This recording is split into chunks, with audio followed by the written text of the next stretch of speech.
मैं हूं पारोश और आप देख रहे हैं हम सब विद वजाहत मसूद। अगर आपने अब तक चैनल सब्सक्राइब नहीं किया तो अब कर लीजिए।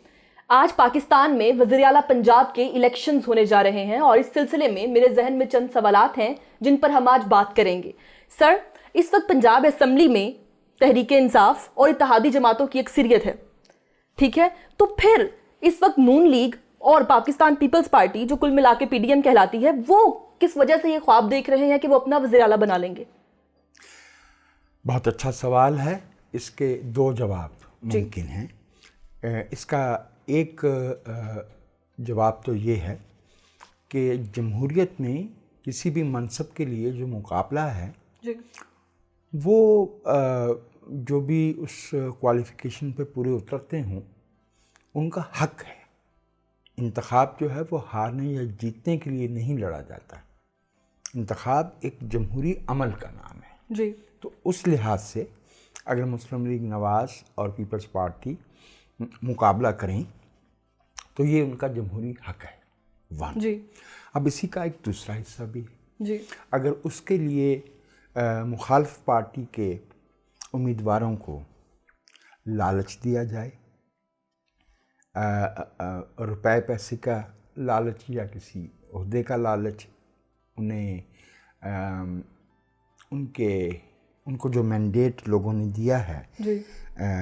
जिस जमात के टिकट पे उन्होंने इंतखाब लड़ा है उससे हट के उन्हें वोट देने या कोई ऐसा तरीका अख्तियार करने पर माइल करने की कोशिश की जाए जो अवाम के उस मैंडेट की नफ़ी हो, तो वो गैर इखलाकी भी है, गैर जमहूरी भी है और गैर दस्तूरी भी है। जी। हमारे मुल्क में जो हमारी सुप्रीम कोर्ट है उसने ये फ़ैसला दे रखा है, ये डिसीशन दिया है, वर्डिक्ट दी है कि ऐसे अरकान असम्बली जो उस जमात की राय के ख़िलाफ़ वोट देंगे जिसके टिकट पे वो मुंतखब हुए हैं, 3 मामलात में, कायदे ऐवान के इंतखाब में जी। फाइनेंस बिल पे जी।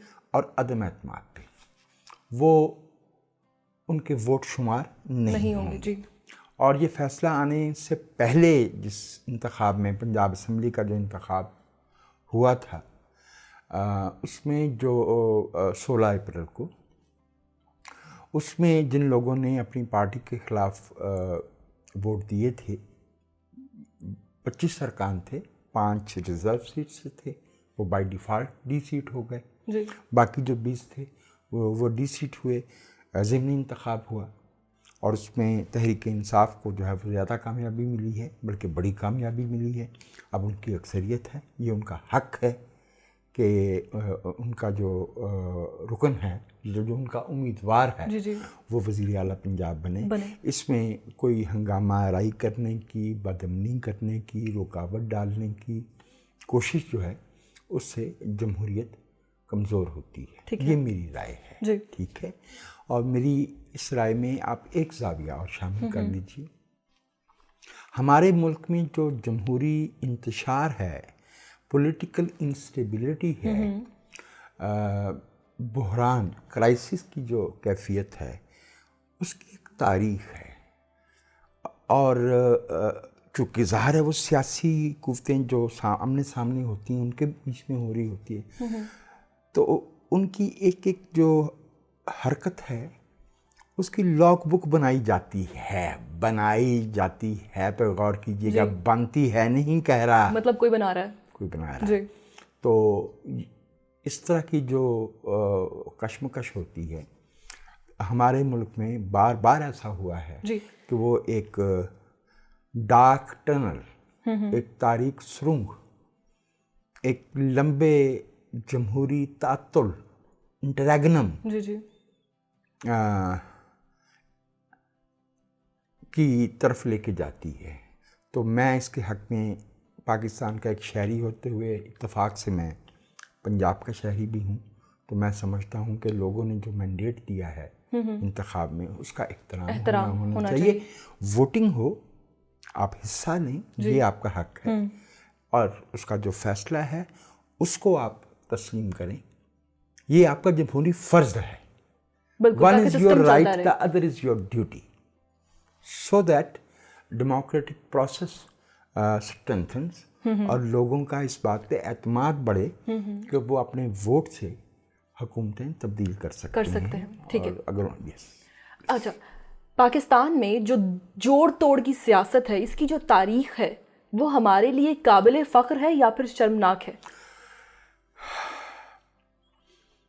कौमी सतह पे भी और सूबाई सतह पे भी जी।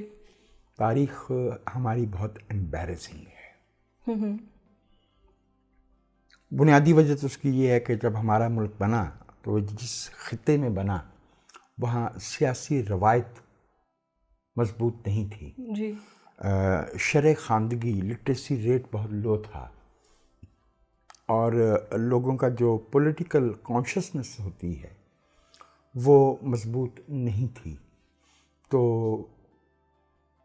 तारीख़ तो हमारी जो है वो शख्सियात के गिर्द घूमती है, उसमें दस्तूर से इन्हिराफ के, बदअखलाक़ी के की जो तारीख़ है वो तो अगर हम बहुत पीछे चले जाएं, जो सबसे पहला इंतखाब हुआ 1937 में सूबों का जी, उसमें पंजाब से मुस्लिम लीग के सिर्फ 2 उम्मीदवार कामयाब हुए थे, मियाँ बरकत अली जी, और राजा गजनफर अली खान। एक फ़िरोज़पुर जो ये लाहौर के करीबी अब इंडिया में है, और मियाँ बरकत अली लॉयर थे, मिडिल क्लास से ताल्लुक़ रखते थे जी। और दूसरे राजा गजनफर अली खान पंदादन खान या अब जो समझ लीजिए खारियाँ के करीब किसी जगह से उनका ताल्लुक़ था। वो सुबह इलेक्शन जीते और शाम को उन्होंने जाके यूनियनिस्ट पार्टी में शिरकत अख्तियार कर ली और पार्लिमानी सेक्रेटरी बना दिए गए, जिसकी तनख्वाह 500 रुपये थी। और उन्होंने ऐलान किया कि मेरी कमिटमेंट थी कि मैं जीत के आपके साथ शामिल हो जाऊंगा। तो अपनी पार्टी के साथ डिफेक्ट करने की, उससे इन्हिराफ करने की जो तारीख़ है हमारे मुल्क में, वो इस मुल्क के बनने से भी 10 साल पीछे जाती है। एक और बात जो मेरी नज़र में, ये तो ऐसी मैंने एक वाक़या बयान कर दिया जस्ट टू डेमोन्स्ट्रेट कि हमारे मुल्क में किस तरह की सियासत इस खित्ते में, इस मंतके में, इस जोन में, इस रीजन में किस तरह की सियासत होती रही है। देखिए, पाकिस्तान जो है ना वो एक वफाक है जी। इसके मुकाबले में जो हमारा हमसाया मुल्क इंडिया है वो एक यूनिटेरियन यूनियन है। जी जी। It is union of India, right. हमारे मुल्क में जो हमारी फेडरेशन है, जो हमारा वफाक है, वो मुश्तमिल है वफाक की इकाइयों पे। अच्छा, वफाक की इकाइयों को हम आम लफ्ज़ों में सूबा कहते हैं। जी जी। तो ये फ़र्द के वोट से पाकिस्तान में शामिल नहीं हुए, इंडिविजुअल के वोट से। ये सूबे एक इकाई के तौर पे, एक यूनिट के तौर पे पाकिस्तान में शामिल हुए हैं। मसलन सिंध असम्बली ने करारदाद पास की। जी।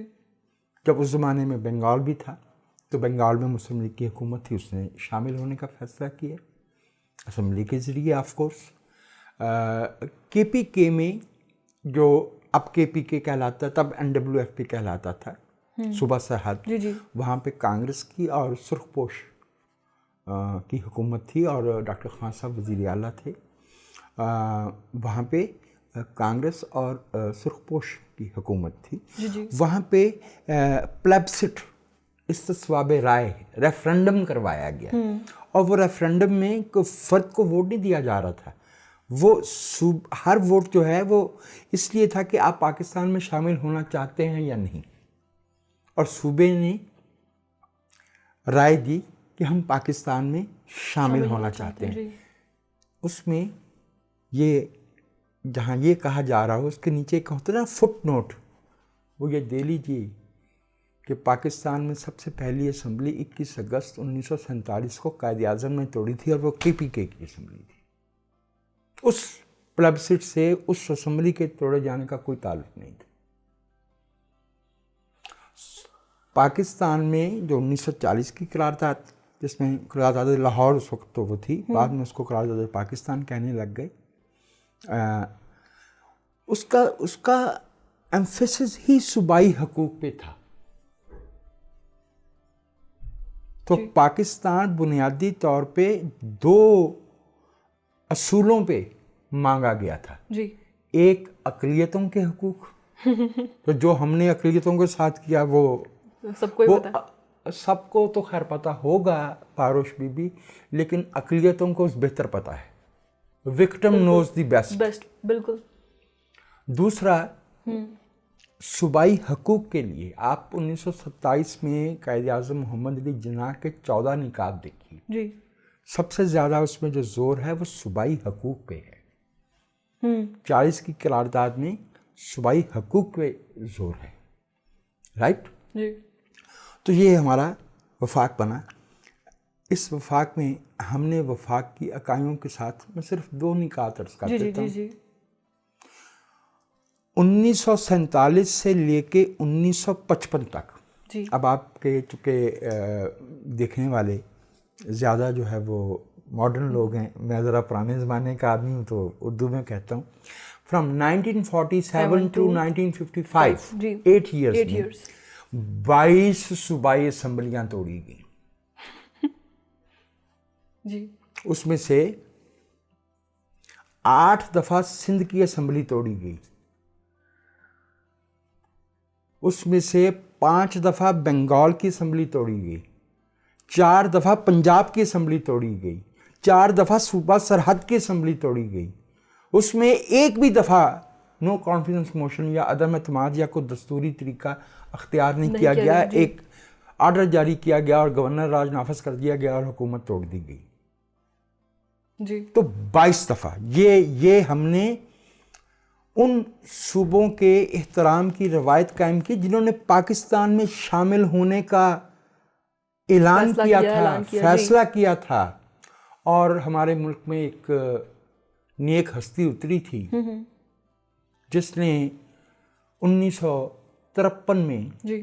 लंदन के एक अस्पताल में बैठ के, वो हस्ती के कोई एक ख़ास मसला था कि जब वो कोई साजिश तैयार कर लेता था जी तो फिर उसको पेचिश हो जाती थी डायरिया हो जाता था, फिर वो अस्पताल जाके बैठ जाता था ताकि वो असल में एलिबाई कायम करता था। ये एक लीगल टर्म होती है ना कि मैं तो था ही नहीं, मुझे पता ही नहीं। हाँ जी। उसका नाम अयूब खान था। उसने जब अपनी खुद नविश्त लिखी तो उसमें वो कहता है कि मैं लंदन में पेचिश के इलाज के लिए एक अस्पताल में था। ये मैं बार बार गिनवा सकता हूँ कि कब कब उसको पेचिश होती है, लेकिन छोड़ें इस वक्त इस बात को। और वहाँ उसने बैठ के एक मंसूबा तैयार किया कि ये जो मशरक़ी पाकिस्तान का सूबा है इसकी तो अक्सरियत है जो उसको मशरक़ी बंगाल कहलाता था, 56% है, बाकी 4 सूबे जो है वो 44% है। तो क्यों ना इन चारों सूबों को मिला के एक यूनिट बना दिया जाए, 1 यूनिट। और भाई ये सूबे अपनी आइडेंटिटी के साथ, इनमें से हर सूबे का अपना कल्चर है, अपनी तारीख़ है, अपनी ज़बान है, एक सियासी रवायत है, इनको अपने सूबे के वसाइल पे अख्तियार है, इनको अपने सूबे पे हुकूमत करने का हक है। आप कौन होते हैं इन सूबों की शनाख्त को ख़त्म करके इन्हें क्लब करने में?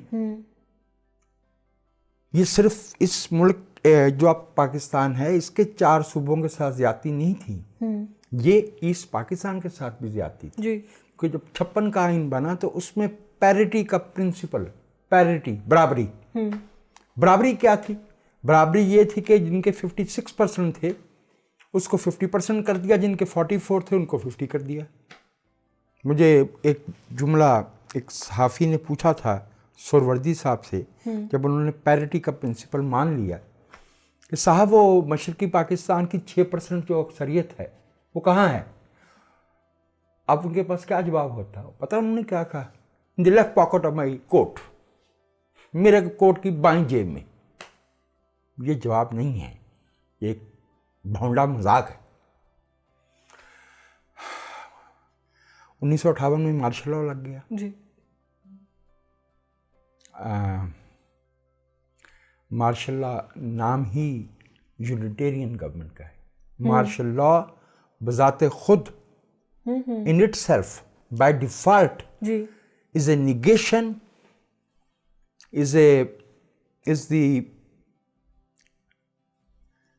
insult of federation. of federation.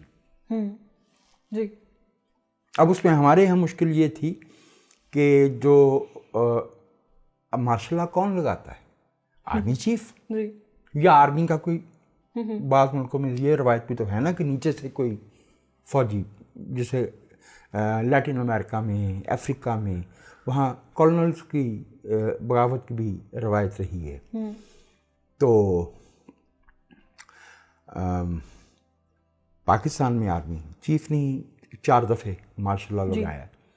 जब मार्शल लॉ लगता है तो सूबे जो है वो बाय डिफ़ॉल्ट जो है they cease to exercise their power and rights. और मुश्किल उसमें ये है कि पाकिस्तान की फ़ौज की रिक्रूटमेंट का जो कैचमेंट एरिया है वो या तो नॉर्दर्न पंजाब के 5-6 अजला हैं या उसकी कोई 15-20% के करीब जो ट्रूप्स हैं या इंडक्शन है वो आज के KPK से होती है, बहुत कम सिंध से या बलूचिस्तान से होती है। तो जब इस तरह की हुकूमत होती है तो सिर्फ सूबों के हकूक़ की नफ़ी नहीं हो रही होती जी, उसमें जो है क्योंकि फ़ैसला करने वाले एक ख़ास इलाके से आ रहे हैं तो बाकी इलाकों में एहसास महरूमी फैल जाता है।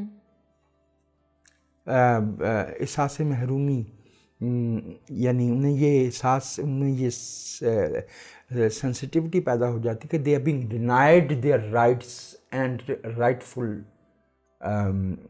entitlements, authority and decision making on their own resources, whether natural or public. 13 साल वो रहा जी। अयूब के बाद याह्या खान, तो हमारा मुल्क टूट गया। हमारे मुल्क के टूटने से यानी 69 में हमने 1 यूनिट ख़त्म कर दिया था, लेकिन बाय देन हम ईस्ट पाकिस्तान को इतना गैर महफूज कर चुके थे, वहाँ के लोगों में ये इतना ज़्यादा एहसास फैल चुका था कि हम पे एक सूबा, अच्छा वो बलूचिस्तान, सिंध और सूबा सरहद का नाम नहीं लेते थे ज़्यादा, वो सबको पंजाब ही कहते थे इसलिए कि उनको डंडा दिखाने वाला, उनको गाली देने वाला, उन पे हुक्म चलाने वाला पंजाब से आ रहा था, सही होता था जी, right. But still I would say कि पाकिस्तान में सूबों की वफाक की इकाइयों का एहतराम ना करना पाकिस्तान के टूटने की एक बहुत बड़ी वजह है। बिल्कुल। That is why when 1973's constitution was promulgated, तो मेरे भाई उसमें सूबों के हकूक़ को बहुत अहमियत दी गई, लेकिन वो अहमियत इतनी ज़्यादा थी कि जैसे मैं आपको इस जेब से कुछ निकाल के दूं और दूसरे हाथ से लेके अपनी जेब में डाल लूं। हमने जो अख्तियारात हैं उनकी 2 फहरिस्तें बनाई जी। कुछ अख्तियारात सिर्फ वफाक के पास होंगे, कुछ तो होते हैं ना जी। मसलन करेंसी, मसलन defence, currency, defence, foreign ministry of course, फिर ये मवासलात, हाँ जी, ये जो एक जैसे रेलवे का निज़ाम या ये तो होता ही है। ठीक है। कुछ को जो है कहा गया कि वो सिमल्टेनियसली एक डुअल लिस्ट थी कि वो अख्तियारात वफाक के पास भी होंगे, सूबे के पास भी होंगे, और ये कहा वादा किया गया कि ये अख्तियारात जो हैं ये 10 साल या 3 असम्बलियाँ, क्योंकि असम्बली की मियाद तो आपको पता है ना कि असम्बली जो है वो डिज़ोल्व भी हो सकती है अपनी कॉन्स्टिट्यूशनल टेन्योर से पहले। 3 असम्बलियों या 10 साल के अंदर ये हकूक़ सूबों को मुंतकिल कर दिए जाएंगे। ये वादा हमने 73 में सूबों से किया था, माफ़ कीजिएगा ये वादा 2010 में 18वीं आईनी तरमीम में गोया 37 बरस 37 years it took and still हमारे मुल्क में इस वक्त जो कंटेंशन के पॉइंट्स हैं उनमें से एक ये है कि एक ख़ास तबके ने जो बहुत सिग्निफिकेंट है 18वीं आईनी तरमीम के तहत सूबों के अख्तियारात को तस्लीम नहीं किया। 1 और वो दावा क्या करते, सूबे हुकूमतें चलाने के अहल नहीं हैं, इन लोगों में इतनी सलाहियत नहीं है। अरे भाई, अगर इस सारे को सदारती निज़ाम में या यूनिटरी सिस्टम में ले आया जाए तो आप मरीख से या चांद से लोगों को लेके आएंगे मुल्क चलाने के, वो सूबों से नहीं होंगे। बिल्कुल। हमारे मुल्क के आइन में 2 बाइकैमरल सिस्टम है, चूँकि एक सूबे की आबादी ज़्यादा है और रकबा कम है, एक सूबे का रकबा आधे पाकिस्तान के करीब है, आबादी सबसे कम है। तो जो सेनेट है हमारी, उसमें सब सूबों को एक जितनी नुमाइंदगी दी गई है।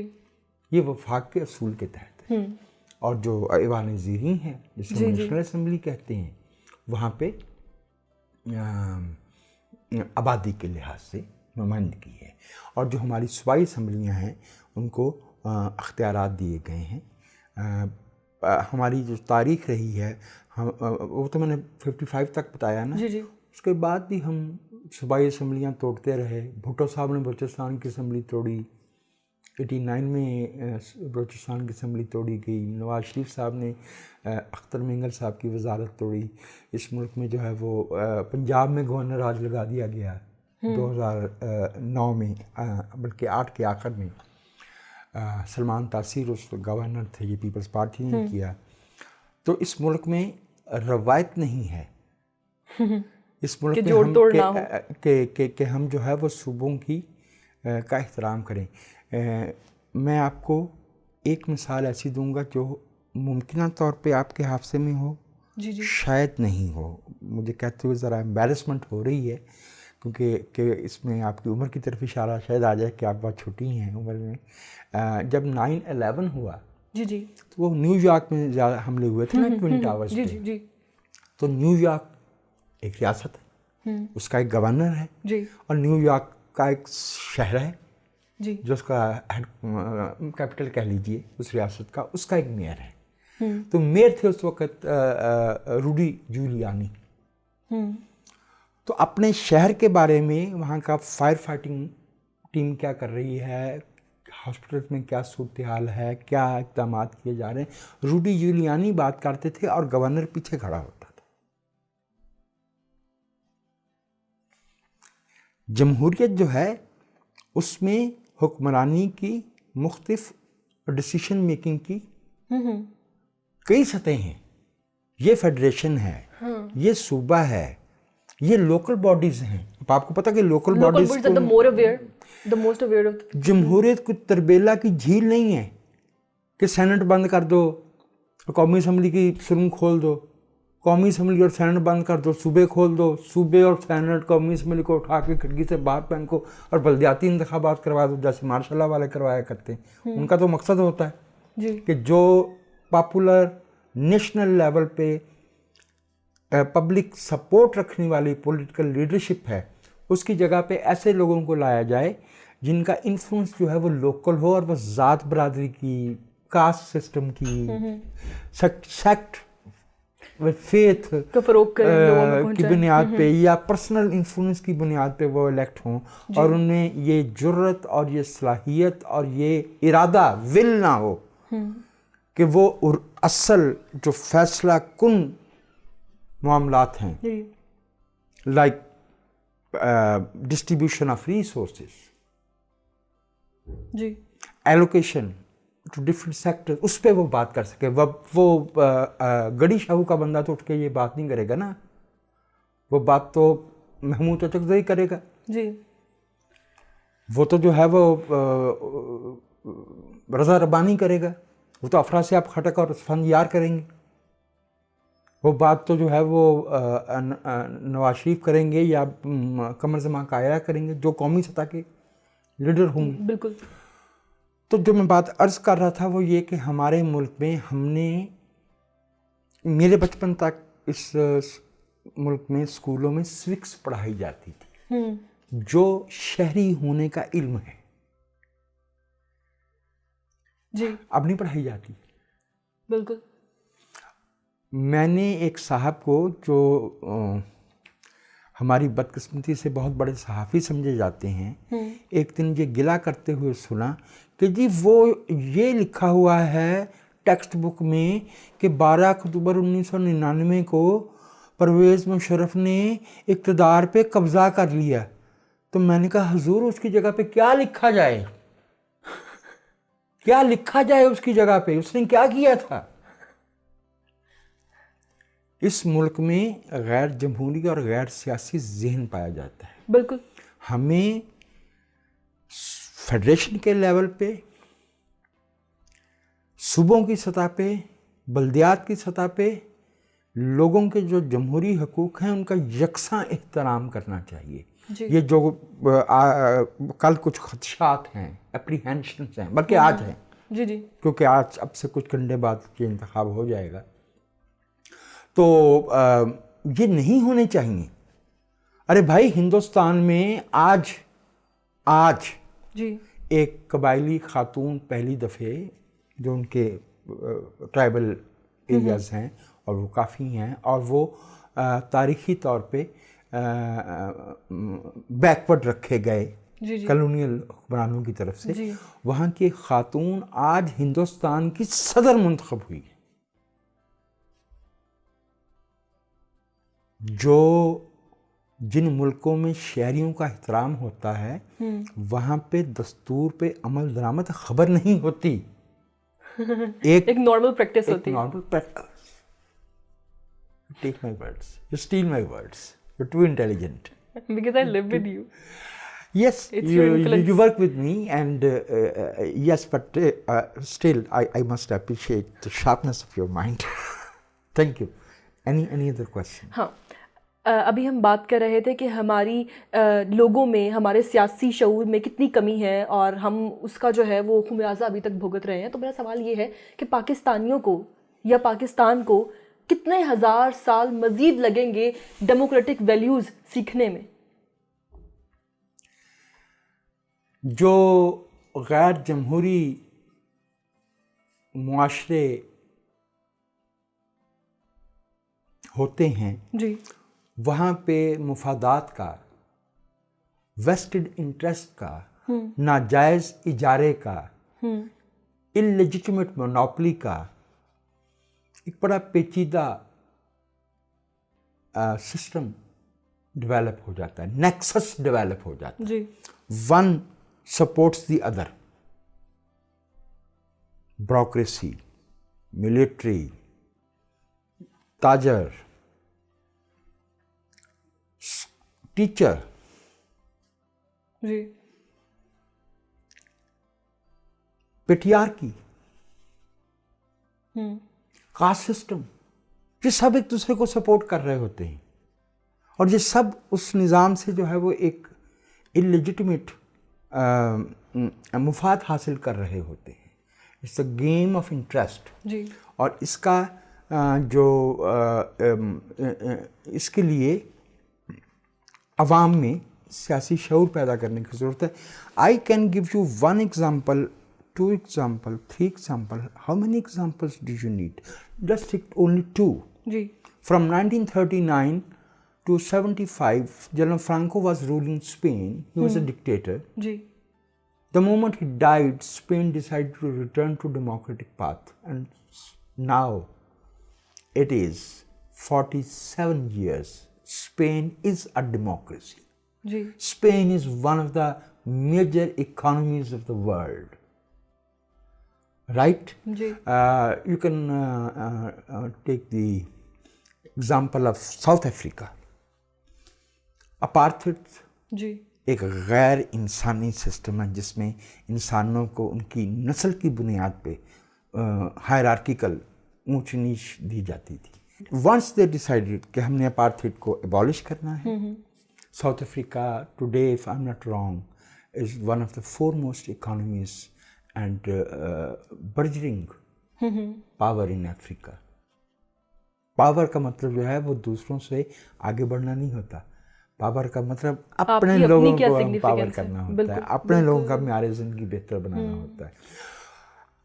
बुनियादी कुछ फैसले हैं हमारे मुल्क में। जो सवाल रुका हुआ है, जो एक बॉटल नेक है, जैसे बोतल का एक वो बंद मुंह होता है ना, तंग सुराख, जहाँ पे हम फंसे हुए हैं, वो ये है कि हम फैसला नहीं कर पा रहे कि हमने आज की दुनिया में आना है, नेशन स्टेट बनना है, is democracy the agreed upon consensual system of governance in our country, or we have to oscillate like a pendulum between past and the present intervals of democracy and interregna of dictatorship and so on and so forth. Do we have to play with the rules, or do we have to accept the word of constitution in its letter and spirit? That fundamental question remains unresolved. ये वो बुनियादी सवाल है जो हम अपने मुल्क में अभी तक रिजॉल्व नहीं कर पा रहे हैं। बिल्कुल। The day we do, I believe दुनिया की कोई ताकत हमें एक डेमोक्रेटिक स्टेट बनने से नहीं रोक सकती। डेमोक्रेटिक बनना इन ट्रू सेंस, जिसमें सियासत का बुनियादी मकसद आवाम का म्यार ज़िंदगी बेहतर बनाना है, ना कि अपनी बारियां लगाना और अपने फ़ायदे लेना है। उनके लिए सेहत की, तालीम की, इंफ्रास्ट्रक्चर की, ट्रांसपोर्ट की, उनकी security of their life, their property, their future, उसको बेहतर बनाना है। मैं आपको बताऊं कि ये कोई ज़्यादा लंबा सफ़र नहीं होता, 20-25 बरस लगते हैं। 20-25 बरस के अंदर जो है वो एक मुल्क जो है वो एक ब्रैकेट से दूसरी ब्रैकेट में पहुंच जाता है। अभी हमने 20-22 साल में बांग्लादेश भाई, हमने पॉवर्टी की जो पिरामिड थी चाइना में, उसे सिर्फ 22-23 बरस में उल्टा होते हुए देखा। ठीक है, हमने जो है वो rise of middle Claas India में देखी है। ये नहीं कि वहाँ मुश्किलात नहीं है, वहाँ प्रॉब्लम्स नहीं है, तो उनकी पॉपुलेशन भी ज़्यादा है, लेकिन उसके बावजूद लोगों को अपने कॉन्स्टिट्यूशन पे और डेमोक्रेटिक गवर्नेंस पे ट्रस्ट है। बिल्कुल। आज का आखिरी और अहम सवाल वो ये कि आज अगर पंजाब में पाकिस्तान तहरीक इंसाफ जो है वो अपनी हुकूमत बना लेती है, तो हमारी वफाक पर और हमारी मईशत पर इसका क्या असर होगा? असूली तौर पर इसका अच्छा असर होना चाहिए। एक मुस्तहकम सूबाई हुकूमत जो है वो एक मुस्तहकम वफाक की तरफ लेके जाती है। लेकिन अगर हम एक बियॉन्ड द बुक खंचातानी, टैक्टिकल, वो क्या होती है, वो रस्साकशी जारी रखते हैं, तो उससे फिर वफाक भी कमज़ोर होता है, सूबा भी कमज़ोर होता है। ये हम देख चुके हैं 1988 नवंबर से अगस्त 90 तक मियां नवाज शरीफ और बेनज़ीर में जो कशमकश थी, उससे पूरा मुल्क ही जो है वो ख़राब हुआ। एक बात मैं आपसे अर्ज़ कर दूँ, पाकिस्तान में जो इस वक्त पॉलिटिकल इंस्टेबिलिटी और मुआशी जो क्राइसिस है, इकोनॉमिक क्राइसिस है, ये जुड़े हुए भी हैं और दो अलग अलग क्वेश्चन भी हैं। लेकिन ये जितना प्रोलॉन्ग करते हैं, there is somebody behind the curtain, invisible but present. वो वेस्टलैंड टी.एस. एलियट की आपने पढ़ी होगी, उसमें एक लाइन आती है, who is this third that is always walking along. तो जितना क्राइसिस होगा को there is some invisible third who will benefit, जिसको इसका फ़ायदा पहुंचेगा। सियासी और जमहूरी गुफ्तों को ये समझना चाहिए कि वो जज्बात में आकर दूसरे को फ़ायदा ना दे, बल्कि तीसरे को फ़ायदा ना दे, reconciliation and respect of the mandate of the people is the way for Pakistan, my opinion। बिल्कुल अग्री जी। तो आज के एपिसोड से इतना ही। मज़ीद एपिसोड्स देखने के लिए चैनल को सब्सक्राइब कीजिए और अपना ख्याल रखें।